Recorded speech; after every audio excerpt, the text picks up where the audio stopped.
Hello and welcome to Frankly Speaking, where we dive deep into regional headlines and speak with leading policymakers and business leaders. I am Katie Jensen. Israel's military assault on Gaza reached a dangerous new level this week after they seized control of the Rafah crossing and ordered 100,000 Palestinians to leave immediately. Aid agencies have warned that a full-scale assault on Rafah would be devastating, with the hundreds of thousands of Palestinians trapped there. On this episode of Frankly Speaking, we hear from Ambassador Hossam Zaki, Assistant Secretary General to the Arab League, to discuss their efforts to halt Israel's deadly assault on Gaza and the diminishing prospects for a two-state solution. Plus, should Arab nations offer to house Palestinian refugees? And will they help Gaza eventually rebuild?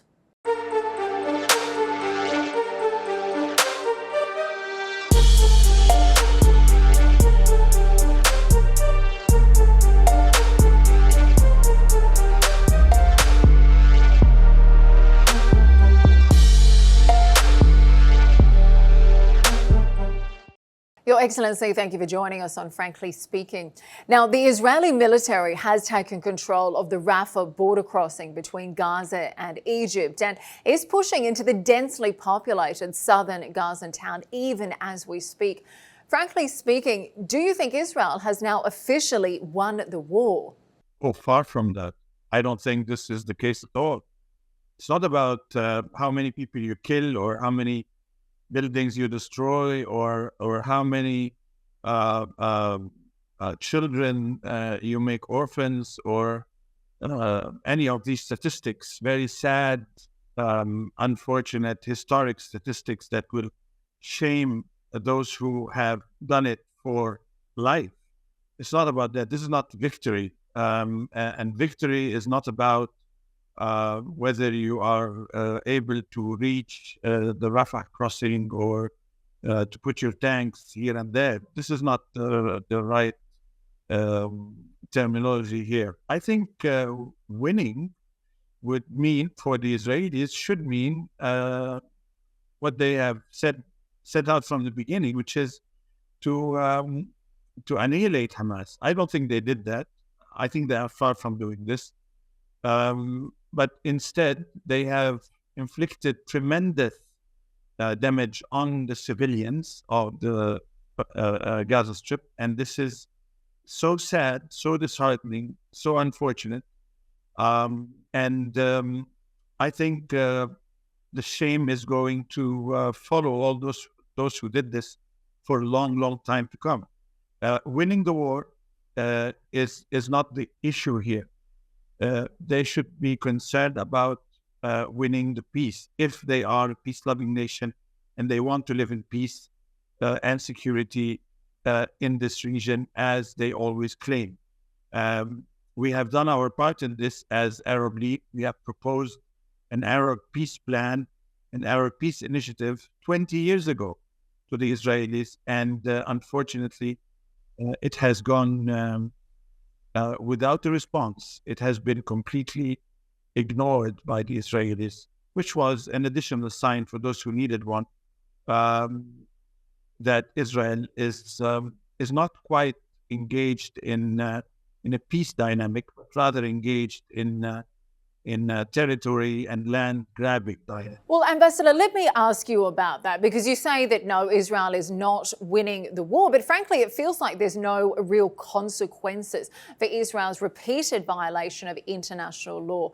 We've heard huge warnings about the devastating consequences of a ground offensive in Rafah. We know 1.3 million Palestinians are sheltering there. Rafah is a city of children.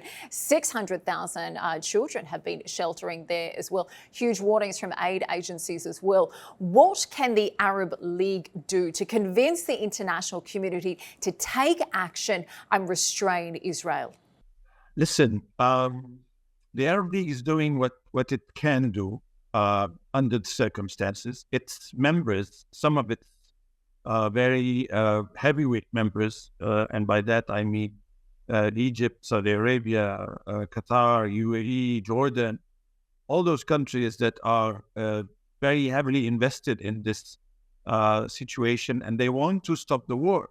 They all tried, and they're all trying, and they went left and right. They went east and west, north and south, in order to reach an end to this madness that they call war. It's really a killing madness. But nothing has been successful so far, and even the only resolution that Security Council was able to adopt in order to stop the war, to cease the fire, was not implemented. It's been adopted since, 1 month now? Nothing, as if there is nothing.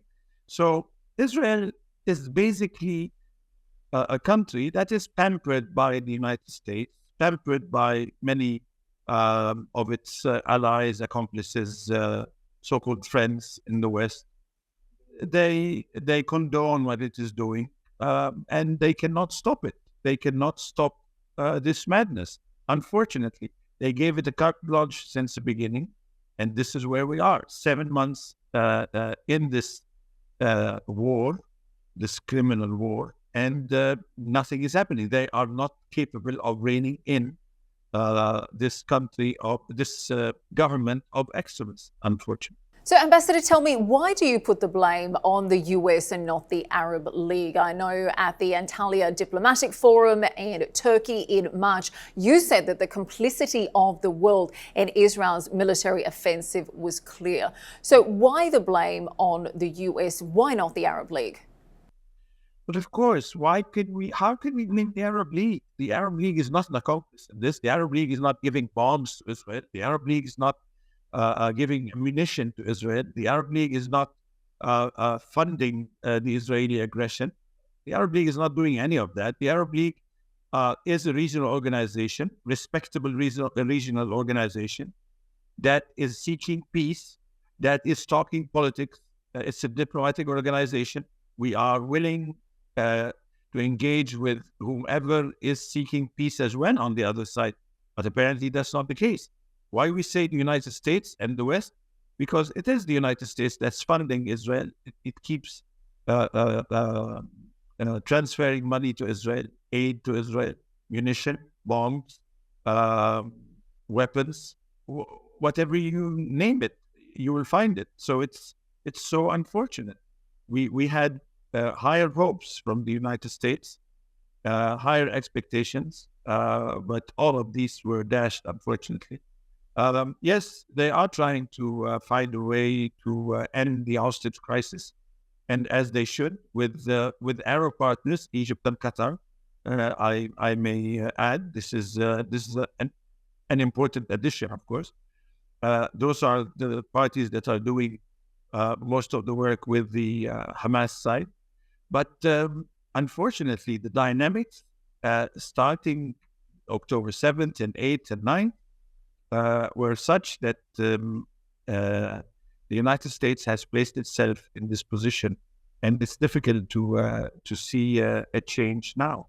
And of course, it's only been in recent days that the US has decided to pause sending weapons to Israel, the first time we've seen such a move like this. But tell me, how do you respond to the repeated criticism from Israel to the Arab League that if Arab countries really cared so much, they should have taken all of the population of Gaza in as refugees, and that not doing so is a sign that Arab countries don't really care about Palestinians? Do you think the idea of taking in every single person in Gaza is a really just and viable solution? Oh, Betty, this is that's a question that's frequently asked, and thank you for putting it, because it should be addressed properly. Listen, the Israeli wish, if we really want the truth, the Israeli wish is to see that the Palestinian population would disappear from the occupied territories. So from the West Bank, East Jerusalem, and Gaza, they would love for the Palestinians just to vanish. We all know that because we know that they want the land. They want to grab the territory. They want to annex the territory to their state. Unfortunately, we're not giving them this opportunity. And unfortunately for them, the Palestinians have learned from the mistakes of the past, from the 1948 war and 1967 war, that once they move out of their territory, the territory is confiscated by Israel, taken and controlled by Israel, and it seems to be such an uphill battle to get it back. As we can see, they are under occupation, and the hope of getting back territory is ever so paid. So what we are doing is we are assisting the Palestinians to hold on to their territory, to hold on to their land, and not to move out of the land, because they know the consequences of moving out. They can criticize us all what they want. We have Palestinians living in all Arab countries, some in refugee camps, very, very few, but most of all living as the case is with the normal citizens of these countries. In Egypt and in the Gulf countries, in Jordan, in North Africa, you have, or in all Arab countries, you have Palestinians living normally. That is a criticism that we are willing to take, because we know that whatever is said in this regard means only to evacuate the territory for the benefit of the Israelis who want to grab. Yes, and of course we've heard similar things from regional leaders. Egyptian President El-Sisi, he said his concern is that the current war is not just aimed at fighting Hamas, but also really an attempt to push the Palestinians to permanently migrate to Egypt as well. But as we know, time and time again, you have voiced Arab determination to be able to thwart any of Israel's plans to remove the Palestinian population from the Gaza Strip. But Ambassador, I have to wonder, with the recent offensive on Rafah, has that now made it inevitable that the whole population will be displaced? We already know that 85% of Palestinians have been forced to leave their homes. Listen, I see the point that you're making. The Israelis in the very nasty war against the Palestinians in Gaza, what they're trying to do is not only to kill Palestinians, they've only killed 35,000, 35,000. More than 2/3 of them are women and children. They were able to wound like double of this figure, so over 70 or 80,000 people. They destroyed over 230,000 units.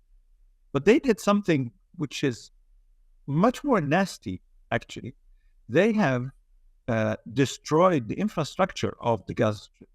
They have destroyed the health infrastructure, the education infrastructure, the water infrastructure, the electricity infrastructure. This is mean.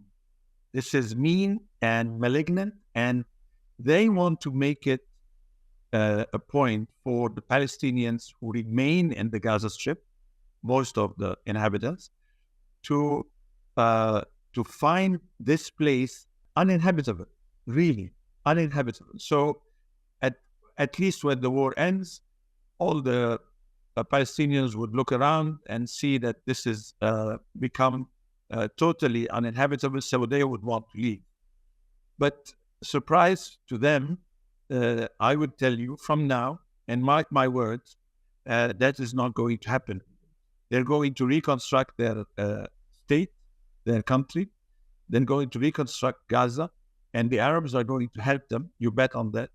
And the international community has enough decent people, enough peace-loving people who believe in the Palestinian rights and who will help them rebuild their country after all the crimes that Israel has committed there. And I want to ask you about those reconstruction efforts in just a moment. But first, we've seen another dangerous precedent set this week. Israeli troops have moved to the eastern side of the Philadelphia corridor for the first time in almost 20 years. So, Ambassador, do you think that in addition to a humanitarian catastrophe, we're now seeing a real chance of a diplomatic and military crisis with Egypt brewing if Israel does take over the Philadelphia corridor, as it has threatened to do so? Listen, they are playing with fire and I think they know that. Those who are taking decisions on the Israeli side, I think, are taking a big risk. I do not think that in their right mind they would want to see an undermining of the main pillar of peace in the region, which is the Egyptian-Israeli peace treaty of 1979. I don't think in their right mind they would want to see that. That's why I think earlier today I heard good news that maybe this operation is going to come to an early end, or is going to have a limited nature, whatever they call it, on the Israeli side. But it means that what they were aiming at is not exactly what they intend to execute. So in all cases, we are waiting and we are watching, and I hope that in their recklessness, they will not be risking much more than just a war in Gaza with a much wider regional strategic But Prime situation. Minister Netanyahu has come out repeatedly and called for Israel's control of this border area. He said Israel will not be able to defeat Hamas in Gaza without it. But as we've mentioned there, the 2005 Philadelphia Accord that was signed between Egypt and Israel authorised Egypt to deploy a contingent of around 750 Egyptian border guards along the Egyptian side. Will the accord still be valid if Israel unilaterally retakes control of the buffer zone? Again, thank you for this excellent question. I refer you to my earlier answer. I think in their right mind, they should not be risking a wider strategic conundrum than just the Gaza war. I think some of the steps that might be taken by Israel would have to be really well calculated, because if things slip into a wrong turn, I think it would mean what are the very dangerous ramifications of that? consequences for the region. That's not a good thing. Tell me about The those Egyptian- dangerous consequences in your The expert opinion. Egyptian-Israeli peace treaty has been a cornerstone of peace for over 45 years in this region. I don't think it should be tampered with. I don't think it should be squandered. I think the Egyptian side has been extremely reasonable. It showed maximum reason, maximum self-restraint. But I hope that the Israelis are not getting the wrong signals here. It does feel we are moving that way, though, Ambassador. But tell me, as we know, preparations are underway for the 33rd Arab Summit. That's going to be taking place in Bahrain very soon, May 16. Tell me, what are the main topics on the agenda, and have you had confirmation from all 22 countries that they will be participating in the meeting? Oh, yeah, the 22 countries are participating. The question is often the level of participation. We're getting very good vibes, very good signals, very good answers from the top leaders that they are going to be there. So it's going to be a good summit for us. Obviously, the issue of the war on Gaza is going to be left, right, and center in all of this, in all of the talks, all of the meetings, side meetings, bilateral, more than over the period of 1 week. So it's an issue. It's a big issue. But again, we have Sudan. What is on the agenda when you meet May 16? Well, we on the agenda. We have the Sudan. I was saying the Sudan is a big issue for us. The war on the Sudan has not receded. It's been going on for more than a year. It's unfortunate. We need to address that. The situation in Libya situation with the Yemen is still a problem. Syria is still an issue for us, and we have a set of other, socioeconomic resolutions that are prepared for the leaders to adopt in their meetings. So we do have quite a hefty agenda for our summit this year. And I want to ask about some of those challenges in just a moment. But first, I'm sure Gaza is also top of the agenda. And I'd be interested to understand your thoughts about some comments made from the Arab League Secretary General. Now, in a speech last December, Ahmed Abulgate said, "Every new day of this war moves us further away from the two-state solution." Now, Ambassador, 4 or 5 months of war later, is there any hope left of reviving the two-state solution? Well, we do believe that this is the only solution for this conflict to be resolved. When we say the only solution, we mean that there is no alternative to that solution. The Palestinians should have their own state. Should have their own independent, contiguous state. Nothing should stop in their way, and nothing really should justify assisting Israel in diluting this solution. Sure, but are we moving closer to it or further away from a two-state solution? No, we're not moving further away. I think the world, which has done pretty much a lip service to this two-state solution for a couple of decades now, is now realizing that, the lip service is not useful anymore, and we should really engage in active steps, like many European leaders have been saying, active steps. And even Mr. Secretary Blinken said that several months ago. We should all engage in active steps to make true the Palestinian state, to make it come about and to make it a reality. This is going to happen in the United Nations, one step closer to Palestinian statehood, and things are going to move in this direction.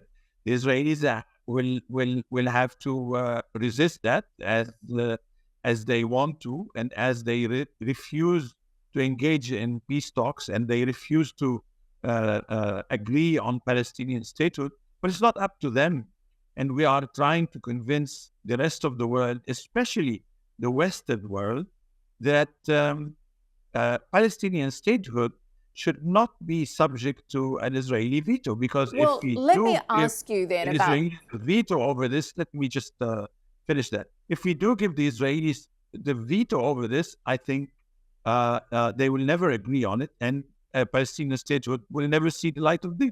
Well, let's talk a little bit about what's going on in the West, particularly when we look at the Western support. We have seen European leaders, as you mentioned there, come forward.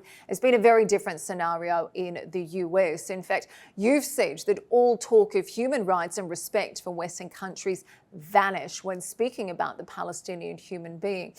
Tell me, do you feel vindicated by the ongoing crackdown by American universities on pro-Palestinian protests? We've seen more than 2,500 protesters have been arrested right across the country.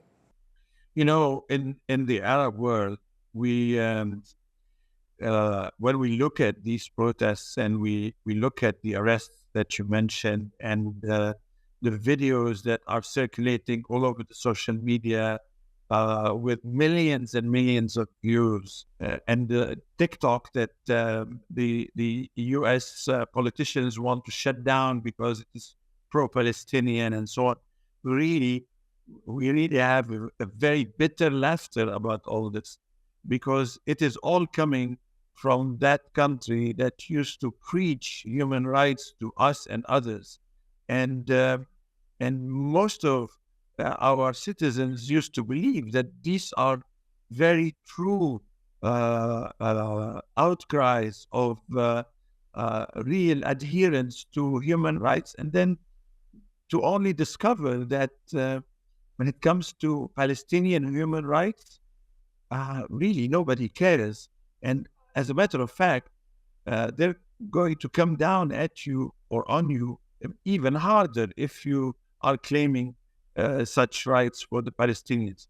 It is very, very sad when we watch all these videos and coverage of all those protests.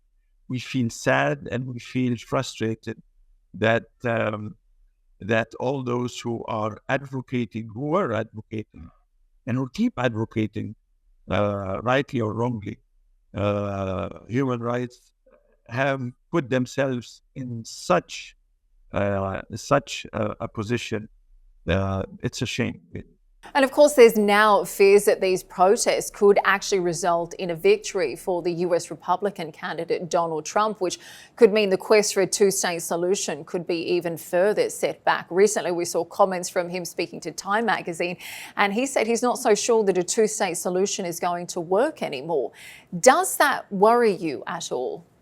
Well, sure, it is worrying to see a politician with his size of support in a country like the United States talk like this. But I remember when he presented his candidature in the first time before succeeding, he also had similar words. And then he tried to work for peace, and then he came up with a plan that didn't resemble anything we knew, and that we found extremely faulty, and that will never lead to Palestinian statehood. Well, we take it one step at a time. It is frustrating to see politicians speak in these terms, especially politicians of that weight, popular weight at least. But we take it one step at a time. We have an administration now that is dealing with the crisis, and we are addressing this administration, and we want it to live up to its responsibilities. If this changes in the coming months after the elections, then we'll have to deal with the new situation.